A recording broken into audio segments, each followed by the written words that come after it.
नमस्कार। कोई भी देश तभी आगे बढ़ता है, तभी उन्नति करता है जब उस देश का नागरिक जागरूक हो। और नागरिक के जागरूक होने के लिए ये बहुत ज़रूरी है कि हर नागरिक को उसके अधिकार, उसके कर्तव्यों का ज्ञान हो। और मैंने इस बात को काफ़ी करीब से देखा है और काफ़ी गहराई से महसूस भी किया है कि भारत में जो शिक्षित वर्ग है उसका मौलिक अधिकारों का कॉन्सेप्ट स्पष्ट है ही नहीं। उसे ये नहीं मालूम है कि मौलिक अधिकार क्या है, कानूनी अधिकार क्या है, दोनों में अंतर क्या है। अधिकांशतः लोग तो मौलिक अधिकार और कानूनी अधिकार दोनों को एक ही समझते हैं और अधिकांशतः लोग मौलिक अधिकार को असीमित मानते हैं। उन्हें मालूम ही नहीं है कि मौलिक अधिकार एक सीमा तक है, निश्चित सीमाएं हैं। जैसे अभी हाल ही के फ्रिंज एलिमेंट्स को देख लीजिए, नुपुर शर्मा, नवीन कुमार जिंदल, ये सभी फ्रिंज एलिमेंट हाईली क्वालिफाइड हैं, कानून की भी पढ़ाई किए हैं, लेकिन उसके बावजूद इनको ये नहीं मालूम है कि इनके मौलिक अधिकारों की सीमाएं हैं। बोलने की आज़ादी है, इसका मतलब ये नहीं कि आप कुछ भी बोल दें। बोलने की आज़ादी, अभिव्यक्ति की स्वतंत्रता, इसकी भी अपनी एक निश्चित सीमाएं हैं। और इसी कारण भारत सरकार के द्वारा इनको फ्रिंज एलिमेंट कहा गया। फ्रिंज एलिमेंट तुच्छ लोग, अवांछित तत्व। खैर, ये विषय अलग हो जाएगा। बहरहाल हम बात कर रहे हैं मौलिक अधिकारों की। तो भारत में जो शिक्षित वर्ग है उनमें से अधिकांशता को मौलिक अधिकारों का कॉन्सेप्ट स्पष्ट ही नहीं है। उनको ये नहीं मालूम है कि कौन से मौलिक अधिकार भारतीय नागरिकों के लिए हैं और कौन से मौलिक अधिकार भारतीय नागरिक और विदेशियों सभी के लिए है। तो सोचिए, मौलिक अधिकार को लेकर भारत का जो शिक्षित तबका है उसका ये हाल है, तो फिर जो अशिक्षित तबका होगा उसका क्या हाल होगा। तो आज इसी परिप्रेक्ष्य में मैं मौलिक अधिकारों का संक्षिप्त विवेचना करना चाहूँगा, ताकि मौलिक अधिकारों को लेकर सभी लोगों का कॉन्सेप्ट स्पष्ट हो सके। मैं हूँ आपका गाइड अशोक पटवा। मैं अपने YouTube चैनल पर आप सभी का स्वागत करता हूँ और आप भी चैनल को सब्सक्राइब जरूर करिए, ताकि आपको इसी प्रकार की ज्ञानवर्धक वीडियो YouTube पर मिलती रहे। तो हम शुरू करें मौलिक अधिकारों के बारे में। तो पहले हमारी मौलिक अधिकारों को लेकर सामान्य जानकारी। तो भारत में मौलिक अधिकार अमेरिका के बिल ऑफ राइट्स से लिए गए हैं। कहने का आशय ये है कि भारतीय संविधान में मौलिक अधिकार अमेरिकी संविधान से लिए गए हैं और इसे संविधान के भाग 3 के अंतर्गत रखा गया है। और इस मौलिक अधिकार की व्याख्या के लिए आर्टिकल 12 से आर्टिकल 35 तक का उपयोग किया गया है। 26 जनवरी 1950 जिस दिन भारतीय संविधान लागू हुआ था, उस दिन हम भारत के लोगों के पास 7 प्रकार के मौलिक अधिकार थे। लेकिन 1978 में संविधान में 44 नंबर का संशोधन करके हमारे मौलिक अधिकारों की संख्या 7 के बदले में 6 कर दी गई है। ये 7वां मौलिक अधिकार कौन सा? ये था संपत्ति का अधिकार। और इसे मौलिक अधिकार से हटाकर कानूनी अधिकार बनाने के बाद हमारे मौलिक अधिकारों की संख्या सिर्फ 6 रह गई है। और संपत्ति का अधिकार अब मौलिक अधिकार ना होकर कानूनी अधिकार बन गया है। यहाँ ये जरूरी हो जाता है कि हम ये जानें कि आखिर मौलिक अधिकार क्या है और कानूनी अधिकार क्या है, दोनों में अंतर क्या है, दोनों को कैसे पहचानेंगे हम। तो मौलिक अधिकार ऐसे अधिकार हैं जो संविधान के तहत आपको दिए गए हैं और इसी कारण इसकी रक्षा संविधान के द्वारा ही की जाती है। इन मौलिक अधिकारों को देने के लिए सरकार को बाध्य रखा गया है और आपको भी इन मौलिक अधिकारों को लेने के लिए बाध्य रखा गया है। सरकार आपके मौलिक अधिकारों को देने से आपको मना नहीं कर सकती और आप भी इन मौलिक अधिकारों को लेने से मना नहीं कर सकते। जैसे हम देखें, प्राण एवं शरीर की स्वतंत्रता, जीवन जीने की स्वतंत्रता, ये आपका मौलिक अधिकार है और आपको इसे लेना ही पड़ेगा। आप ये नहीं कर सकते कि आप जीना नहीं चाहते या आप जीवन अपना समाप्त जी नहीं। आपको ये मौलिक अधिकार दिया गया है तो लेना ही पड़ेगा। और आपने अगर अपना जीवन खतरे में डाला, कुछ ऐसा या वैसा कोशिश किया, इसीलिए गैर कानूनी माना गया है कि माना जाएगा कि आपने संविधान का उल्लंघन किया है। कानूनी अधिकार ऐसे अधिकार हैं जिन्हें सरकार अधिनियम बनाकर आपको देती है और इसीलिए इन कानूनी अधिकारों की रक्षा भी सरकार की ही जिम्मेदारी है। इन कानूनी अधिकारों की खास बात यह है कि सरकार इन अधिकारों को देने के लिए बाध्य नहीं है। आप सरकार को बाध्य नहीं कर सकते और आप भी इन कानूनी अधिकारों को लेने के लिए बाध्य नहीं हैं। सरकार आपको बाध्य नहीं कर सकती कि ये कानूनी अधिकार आपको लेना ही पड़ेगा। जैसे वोट डालने का अधिकार, ये आपका कानूनी अधिकार है। सरकार चाहे तो कुछ आधार पर आपका वोट डालने का अधिकार से आपको वंचित कर सकती है। इसी प्रकार आपका वोट डालने का कानूनी अधिकार, आप इसका उपयोग करें चाहे ना करें, ये आपकी इच्छा के ऊपर छोड़ दिया गया है। तो कानूनी अधिकार और मौलिक अधिकार में एक साफ अंतर ये दिखाई देता है कि मौलिक अधिकार सरकार देने के लिए बाध्य है तो आप लेने के लिए बाध्य हैं। कानूनी अधिकार ऐसे अधिकार हैं जो सरकार देने के लिए बाध्य नहीं है और आप भी लेने के लिए बाध्य नहीं हैं। अब सवाल ये उठता है कि संपत्ति के अधिकार को मौलिक अधिकार से हटाकर कानूनी अधिकार क्यों बना दिया गया।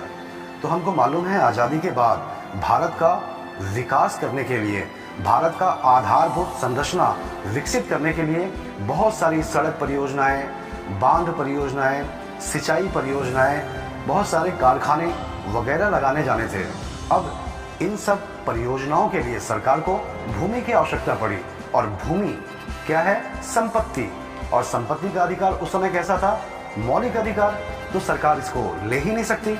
अब सरकार को अगर सड़क चौड़ा करना है तो वो किसी का भूमि अधिग्रहण कर ही नहीं सकती। तो जब इस प्रकार की समस्याएं सरकार के सामने आने लगी तो सरकार ने क्या किया कि संपत्ति के अधिकार को मौलिक अधिकार से हटाकर कानूनी अधिकार बना दिया। अब अगर सरकार को सड़क को चौड़ा करना है, 6 लेन 4 लेन बनाना है, तो वो सड़क के आजू बाजू के जो भूस्वामी हैं उनका जमीन अधिग्रहण कर लेती है और उनको उसके बदले में मुआवजा दे देती है। कोई भी व्यक्ति ये केस नहीं कर सकता कि वो भूमि देना नहीं चाहता। क्यों? क्योंकि भूमि या संपत्ति का अधिकार मौलिक अधिकार नहीं है, कानूनी अधिकार है।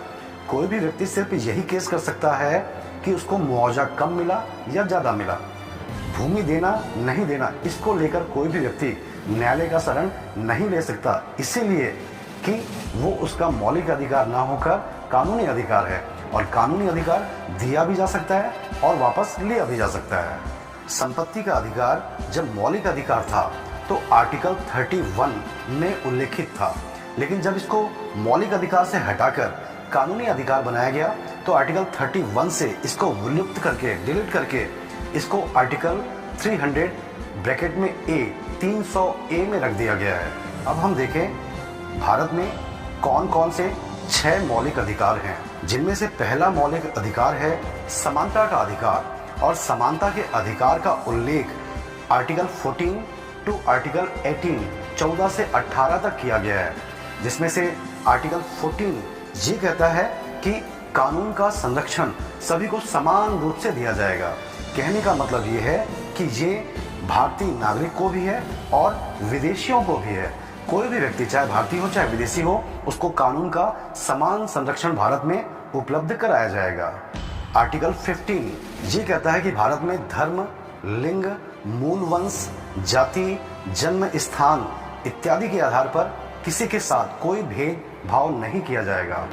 याद रखिएगा, ये मूल अधिकार सिर्फ भारतीय नागरिकों को दिए गए हैं। कहने का मतलब अनुच्छेद 15 कि ये मूल अधिकार विदेशियों को प्राप्त नहीं है। कहने का यह भी मतलब है कि विदेशियों के साथ इन आधार पर, धर्म के आधार पर, लिंग के आधार पर, जन्म स्थान के आधार पर भेदभाव किया जा सकता है। समानता के अधिकार में अगला प्रावधान है अनुच्छेद 16, जो ये कहता है लोक नियोजन के विषय में भारत में सभी लोगों को समान अवसर उपलब्ध कराया जाएगा। और ये मौलिक अधिकार याद रखिएगा सिर्फ भारतीय नागरिकों को दिया गया है, विदेशियों को ये अधिकार नहीं है। भारतीयों को एक जैसे अवसर उपलब्ध कराए जाएंगे, ऐसा हमारा संविधान का अनुच्छेद 16 कहता है। लेकिन किंतु परंतु के साथ और वो लेकिन किंतु परंतु क्या है कि अगर सरकार चाहे तो कोई वर्ग विशेष जो विकास की दौड़ में पीछे रह गया है उसके विकास के लिए विशेष अवसर उपलब्ध करा सकती है। कहने का मतलब ये है कि भारतीय संविधान में अवसर को लेकर आरक्षण का प्रावधान भी इसी आधार पर किया गया है। और हम देखें भारतीय संविधान में आरक्षण का प्रावधान कौन से आर्टिकल में है, तो याद रखिएगा आर्टिकल 15 ब्रैकेट में 4, आर्टिकल 16 ब्रैकेट में 4, 15(4), 16(4) इन्हीं दोनों अनुच्छेदों के द्वारा भारत में सारे के सारे आरक्षण उपलब्ध कराए गए हैं। समानता के अधिकार का अगला प्रावधान है आर्टिकल 17, जो ये कहता है कि भारत में अस्पृश्यता, अनटचेबिलिटी, छुआछूत प्रतिबंधित है, गैर कानूनी है। कहने का मतलब ये है कि अगर आप छुआछूत या उसकी भावना का प्रसार करते हैं या ऐसा कोई काम करते हैं तो इसे भारत में दंडनीय अपराध माना गया है। क्यों? क्योंकि आर्टिकल 17 के तहत इसको पूरी तरह प्रतिबंधित कर दिया गया है भारतीय संविधान में। समानता के अधिकार के तहत अगला प्रावधान है आर्टिकल 18, जो ये कहता है कि भारत में सारी उपाधियां समाप्त हो गई हैं। ब्रिटिश सरकार के द्वारा भारत के लोगों को अलग अलग उपाधियां देकर समाज को वर्गीकृत कर दिया गया। खान साहब, खान बहादुर, राय साहब, राय बहादुर, सर, नाइटहुड, दुनिया भर की उपाधियां। जब भारत का संविधान लागू हुआ तो उसने इस भावना को प्रतिपादित करने के लिए कि भारत का संविधान सर्वोच्च है और संविधान की नज़र में हर एक भारतीय बिल्कुल समान है, इस भावना को प्रसारित करने के लिए ये प्रावधान किया गया कि सारी उपाधियां समाप्त घोषित कर दी गई। कोई खान साहब नहीं होगा, कोई राय बहादुर नहीं होगा। तो ये था पहला मौलिक अधिकार, समानता का अधिकार, आर्टिकल 14 टू आर्टिकल 18। अगला मौलिक अधिकार है स्वतंत्रता का अधिकार और इसकी व्याख्या आर्टिकल 19 से लेकर आर्टिकल 22 तक की गई है। इस आर्टिकल के तहत जो पहला प्रावधान है वो है आर्टिकल 19 और आर्टिकल 19 के तहत हर भारतीय को 6 प्रकार की स्वतंत्रताएं दी गई हैं। याद रखिएगा कि आर्टिकल 19 की जो ये स्वतंत्रताएं हैं वो सिर्फ भारतीय नागरिकों के लिए है, विदेशियों को ये प्राप्त नहीं है। जिनमें से पहली स्वतंत्रता है आर्टिकल 19 ब्रैकेट में 1 और क 19(1) क। इसके तहत भारत में हर नागरिक को अभिव्यक्ति की स्वतंत्रता है। आपके मन में जो विचार है आप उसको व्यक्त कर सकते हैं। इसी को हम बोलने की आज़ादी भी कहते हैं और इसी को हम प्रेस या मीडिया की स्वतंत्रता भी कहते हैं। याद रखिएगा, प्रेस और मीडिया की स्वतंत्रता का प्रावधान अलग से नहीं किया गया है। अभिव्यक्ति की स्वतंत्रता को ही प्रेस या मीडिया की स्वतंत्रता माना गया है।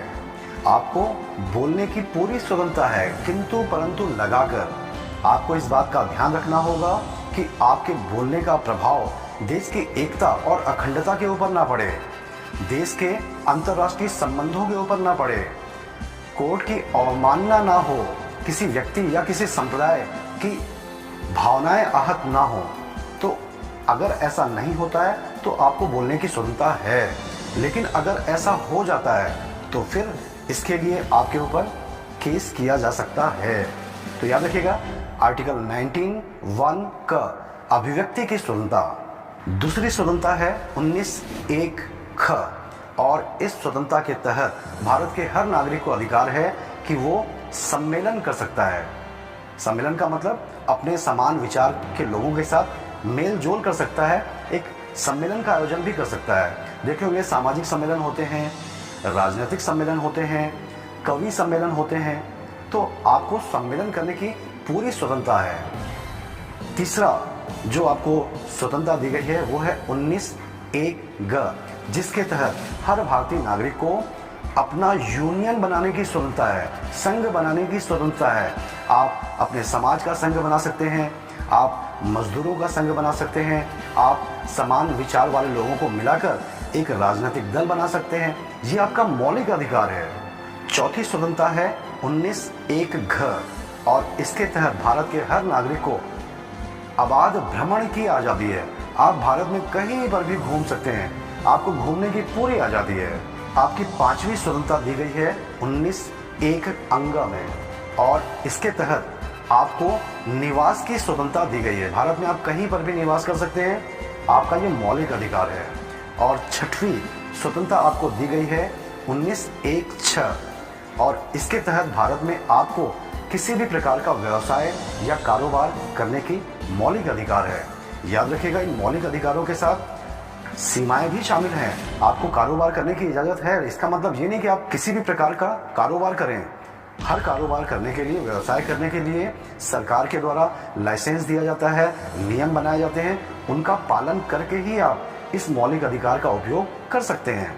आपको निवास करने की, कहीं पर भी निवास, तो इसका मतलब ये नहीं कि आप बॉर्डर पे निवास कर रहे हैं, या इसका मतलब ये नहीं कि हिमाचल प्रदेश में जो संरक्षित एरिया है वहाँ निवास। जी नहीं, जो भी सरकार के द्वारा नियम, कानून, लाइसेंस वगैरह बनाए गए हैं उनका आप पालन करें तो ये मौलिक अधिकार आपके पास है।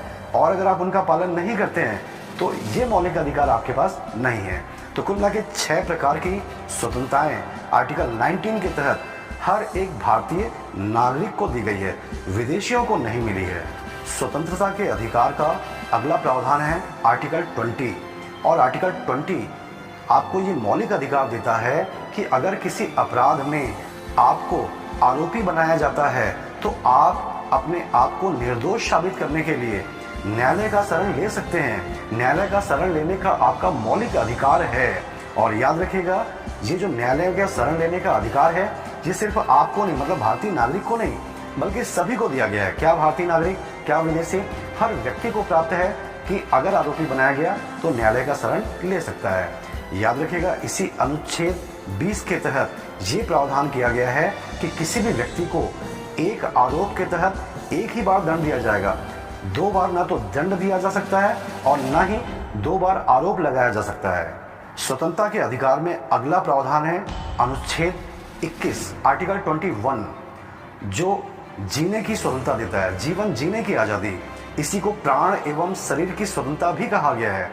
और इस स्वतंत्रता आपको ये अधिकार है कि आपके शरीर को, आपके प्राण को कोई भी व्यक्ति नुकसान नहीं पहुंचा सकता। एवं आपको भी अधिकार नहीं है कि आप अपने प्राण को नुकसान पहुंचाए। ये आपका मौलिक अधिकार है, इसे आपको लेना ही पड़ेगा। और जैसा कि मैं अभी बताया कि जीवन जीने की आज़ादी भी कहा गया है। जीवन जीने की आज़ादी का मतलब आपको ये भी अधिकार है कि अगर आप व्यस्क हैं तो आप अपना जीवन साथी चुन सकते हैं, आप विदेश भ्रमण भी कर सकते हैं। ये भी आर्टिकल 21 में ही आएगा। और अभी हाल में चर्चा में था कि याद होगा आपको, अपना आधार कार्ड यहाँ लिंक कराइए, वहाँ लिंक कराइए, तो लोग न्यायालय चले गए और न्यायालय ने स्पष्ट किया कि भाई ये राइट टू प्राइवेसी है, निजता का अधिकार। आप हमारी गोपनीय बातों को ओपन नहीं कर सकते, इसलिए हर जगह लिंक कराने की आवश्यकता नहीं है। तो राइट टू प्राइवेसी, इसका उल्लेख भी कौन से आर्टिकल को माना गया है? तो आर्टिकल 21 को ही माना गया है। इसी प्रकार जब शिक्षा का अधिकार देश में लागू किया गया तो शिक्षा के अधिकार को कौन से आर्टिकल में रखा गया? आर्टिकल 21 ब्रैकेट में कर जोड़कर इसी अनुच्छेद में रखा गया है। तो याद रखिएगा, 14 वर्ष से कम उम्र के बच्चों को अनिवार्य और निःशुल्क शिक्षा का मौलिक अधिकार कौन से अनुच्छेद में है? 21 ब्रैकेट में क। स्वतंत्रता के अधिकार में अगला प्रावधान है आर्टिकल 22, जो बंदीकरण की अवस्था में आपको मौलिक अधिकार देता है। और ये मौलिक अधिकार 3 प्रकार के हैं। पहला मौलिक अधिकार ये है कि अगर आपको बंदी बनाया जा रहा है तो ये आवश्यक है कि आपको बंदी बनाए जाने का कारण बताया जाए। कारण जानने का आपका मौलिक अधिकार है। दूसरा मौलिक अधिकार ये है कि अगर आपको बंदी बनाया गया है तो 24 घंटे से ज़्यादा पुलिस आपको हिरासत में नहीं रख सकती। आपको 24 घंटे के भीतर न्यायालय में पेश करना ही होगा। इस 24 घंटे में वो टाइम शामिल नहीं किया जाएगा जब न्यायालय बंद हो या छुट्टी का दिन हो। तीसरा ये प्रावधान है कि आपको अगर बंदी बना लिया गया है, न्यायालय में पेश किया गया है, तो आप अपना मनपसंद वकील अपना पक्ष रखने के लिए चुन सकते हैं। तो ये 3 प्रकार के मौलिक अधिकार हैं। याद रखिएगा, ये भारतीय नागरिक को भी है और विदेशियों को भी है, लेकिन शत्रु देश के नागरिकों को नहीं है। शत्रु देश कौन है ये संविधान में स्पष्ट नहीं किया है और सरकार ने भी स्पष्ट नहीं किया है, लेकिन सामान्यतः ये समझ लिया जाता है कि ये शत्रु देश है, ये शत्रु देश नहीं है। तीसरा आपका मौलिक अधिकार है शोषण के विरुद्ध अधिकार। और शोषण के विरुद्ध अधिकार में पहला प्रावधान है आर्टिकल 23 और आर्टिकल 23 ये कहता है कि भारत में किसी भी व्यक्ति को मनुष्य का व्यापार करने की अनुमति नहीं है। मनुष्य को न तो बेचा जा सकता है और न ही खरीदा जा सकता है। कोई भी व्यक्ति अगर बेचता है या खरीदता है गैर कानूनी मानकर दंड का प्रावधान किया गया है। और साथ में ये भी कहा गया है इसी आर्टिकल 23 में भारत में किसी भी व्यक्ति से बेगारी या बंधुआ मजदूरी नहीं कराई जा सकती है, मतलब बिना पेमेंट के काम नहीं कराया जा सकता है, गैर कानूनी घोषित किया गया है। तो यह आर्टिकल 23 शोषण के विरुद्ध पहला अधिकार। शोषण के विरुद्ध दूसरा आपका अधिकार है आर्टिकल 24, जो ये प्रावधान करता है कि भारत में बाल श्रम को प्रतिबंधित किया गया है। 14 वर्ष से कम उम्र के बच्चों को आप व्यावसायिक क्रियाकलापों में उपयोग में नहीं ला सकते। क्यों? क्योंकि आर्टिकल 24 बाल श्रम को प्रतिबंधित करता है। हमारा चौथा मौलिक अधिकार है धार्मिक स्वतंत्रता का अधिकार और इसकी व्याख्या आर्टिकल 25 से आर्टिकल 28 तक की गई है। और इन अनुच्छेदों में ये कहा गया है कि भारत में हर एक व्यक्ति को, हर एक व्यक्ति का मतलब भारतीय भी और विदेशी भी, सभी को अपने धर्म को मानने का या अपने धर्म के प्रचार करने का या अपने धर्म को छोड़कर किसी भी धर्म में परिवर्तित होने का मौलिक अधिकार दिया गया है। लेकिन याद रखिएगा, ये सब कुछ अंतःकरण के आधार पर होना चाहिए। कहने का आशय ये है कि अगर ये सब कुछ मतलब धर्म को मानना, उसका प्रचार करना या धर्मांतरण करना अगर किसी लालच के आधार पर किया गया है या करवाया गया है, करने वाला भी और करवाने वाला भी दंड का भागी होगा। क्यों? क्योंकि भारतीय संविधान इसकी अनुमति नहीं देता है। भारतीय संविधान के 5वें मौलिक अधिकार अल्पसंख्यकों से संबंधित है और भारत में अल्पसंख्यक शब्द का अर्थ याद रखिएगा, सिर्फ 2 ही आधार पर अल्पसंख्यक माना गया है, या तो धार्मिक अल्पसंख्यता या फिर भाषाई अल्पसंख्यता। इसके अलावा तीसरे किसी आधार पर अल्पसंख्यक नहीं माना जाएगा। बहरहाल अल्पसंख्यकों का ये मौलिक अधिकार आर्टिकल 29 और आर्टिकल 30 में उल्लेखित है, जिसमें आर्टिकल 29 में ये कहा गया है कि भारत में अल्पसंख्यक वर्ग के हितों का पूरा संरक्षण किया जाएगा। और याद रखिएगा, आर्टिकल 29 का ये मौलिक अधिकार सिर्फ भारतीय अल्पसंख्यकों के लिए है, मतलब ऐसे अल्पसंख्यक जो भारत के नागरिक हैं उन्हीं के लिए हैं। किसी विदेशी को यह अधिकार प्राप्त नहीं होगा। आर्टिकल 30 ये कहता है कि भारत में अल्पसंख्यक वर्ग को शिक्षण संस्थान स्थापित करने का अधिकार है, उनको संचालित करने का अधिकार है। हमारा 6वां मौलिक अधिकार संवैधानिक उपचारों का अधिकार है, ट्रीटमेंट का अधिकार है। और ये अधिकार इतना महत्वपूर्ण अधिकार है कि डॉक्टर अंबेडकर के द्वारा इसे भारतीय संविधान की आत्मा कहा गया। आखिर क्या है उपचारों का अधिकार? तो याद रखिएगा, भारतीय संविधान के तहत हर व्यक्ति को, हर नागरिक को मौलिक अधिकार दिए गए हैं। किसी भी व्यक्ति के मौलिक अधिकारों का अगर हनन होता है तो हमारे मौलिक अधिकारों का संरक्षक कौन है? न्यायपालिका। और न्यायपालिका ही व्यवस्था करेगी कि हमारे मौलिक अधिकार हमें कैसे वापस मिल सकें। तो इसी अधिकार को नाम दिया गया है संवैधानिक उपचारों का अधिकार। याद रखिएगा, मौलिक अधिकारों का कोई भी केस अगर आता है तो उसकी सुनवाई करने का अधिकार न्यायपालिका में सिर्फ 2 ही कोर्ट के पास है, या तो सुप्रीम कोर्ट या फिर राज्यों के हाई कोर्ट, यही सुनवाई कर सकते हैं। इसके अलावा निचली अदालतों को इस मामले में कोई अधिकार नहीं दिया गया है। और मौलिक अधिकारों के संरक्षण और उसके प्रवर्तन के लिए अनुच्छेद 32 के तहत सुप्रीम कोर्ट को और अनुच्छेद 226 के तहत राज्यों के हाई कोर्ट को ये अधिकार है कि वो इस मामले में विशेष आदेश, जिनको रिट भी कहा गया है, प्रादेश भी कहा गया है, वो जारी कर सकते हैं और इन रिट्स के द्वारा किसी भी व्यक्ति के मौलिक अधिकारों को वापस दिला सकते हैं। इनमें से पहला रिट होता है बंदी प्रत्यक्षीकरण, और बंदी प्रत्यक्षीकरण में न्यायालय आदेश देता है कि गिरफ्तार व्यक्ति को न्यायालय के समक्ष प्रस्तुत किया जाए, और अगर न्यायपालिका को ये गिरफ्तारी अनुचित लगती है या अवैध लगती है तो न्यायपालिका उस गिरफ्तार व्यक्ति को छोड़ने का भी आदेश दे सकती है। तो यह बंदी प्रत्यक्षीकरण। दूसरा रीट है परम आदेश, परमादेश, और यह आदेश न्यायपालिका के द्वारा तब जारी किया जाता है जब कोई सार्वजनिक पदाधिकारी अपने संवैधानिक उत्तरदायित्वों को ठीक से नहीं कर पा रहा हो और उसके ठीक से नहीं कर पाने के कारण किसी व्यक्ति के मौलिक अधिकार प्रभावित हो रहे हों, तो ऐसी दशा में न्यायपालिका के द्वारा उस अधिकारी को परम आदेश दिया जाता है कि आप अपना कर्तव्य उचित तरह से निर्वहन करिए। तो ये आदेश कहलाता है परम आदेश। तीसरी रीट है प्रतिषेध, और इसके तहत हम देखते हैं कि कोई निचली अदालत अगर अपने अधिकारों का अतिक्रमण करके कोई ऐसे केस की सुनवाई कर रही है जो उसके अधिकार क्षेत्र से बाहर का है, तो ऐसी दशा में सुप्रीम कोर्ट या हाई कोर्ट उस निचली अदालत को आदेशित कर सकते हैं कि आप ये सुनवाई नहीं कर सकते। तो इसी आदेश को कहा जाता है प्रतिषेध। चौथा रिट है उत्प्रेषण। उत्प्रेषण क्या है? तो जो सुप्रीम कोर्ट या हाई कोर्ट ने निचली अदालत को प्रतिषेधित किया है किसी केस को लेकर, उस केस को सक्षम अदालत तक हस्तांतरित करने का आदेश कहलाएगा उत्प्रेषण। और पांचवा रिट या पांचवा लेख है अधिकार परीक्षा। जब कोई सार्वजनिक पदाधिकारी अपने अधिकार क्षेत्र का अतिक्रमण करके ऐसा कोई कार्य कर रहा है जो उसके अधिकार क्षेत्र में नहीं आता, तो ऐसी दशा में न्यायपालिका ये आदेश जारी करती है और उससे पूछती है कि भाई आपको ये अधिकार किसने दिया, आपका अधिकार क्षेत्र यहाँ तक सीमित है। तो कहने का आशय, न्यायपालिका उस अधिकारी को उस कार्य को करने से रोक देती है। ये कहलाता है अधिकार परीक्षा।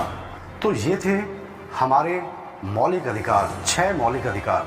आशा करता हूँ कि आपको मौलिक अधिकारों को समझने में ये वीडियो उपयोगी साबित होगा। अगर आपको ये वीडियो पसंद आया हो तो एक लाइक जरूर करिएगा, और अगर आपको ना पसंद आया हो तो डिसलाइक भी जरूर करिएगा। आप लाइक करें चाहे डिसलाइक करें, लेकिन चैनल को सब्सक्राइब जरूर करिएगा। क्यों? ताकि आपको ऐसे ही ज्ञानवर्धक वीडियो समय समय पर मिलती रहे। आपने समय दिया, इसके लिए बहुत बहुत धन्यवाद।